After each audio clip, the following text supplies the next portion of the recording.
When you have a retirement plan, we have a lot more flexibility where you may say, I want to take a trip to Italy, or I may want to take a trip to Rome, or I want to go Israel to Nigeria.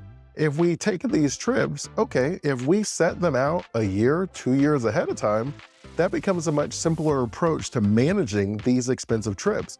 Now, a lot of the times what we consider expensive isn't really expensive in the grand scheme of things. For example, we know that most people working in the United States are going to have over $1 million come in and out of their hands over their lifetime. The difference between what we might consider wealthy and rich is how quickly that $1 million comes in and out of your hands. If it takes 20 years to reach the $1 million, well, that feels different than if it took me 10 years, than if it took me 10 months, than if it took me 10 days. It's something that we're all going to get, but it's relative to how much time it takes us to get the money. Your retirement also is relative to the time.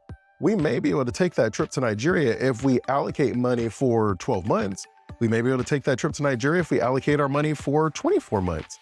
But if you're someone who wants to take this spontaneous trip in 12 days, well, that is going to be a strain on your overall retirement. That's why when I talk about expenses, it's not about just not spending the money.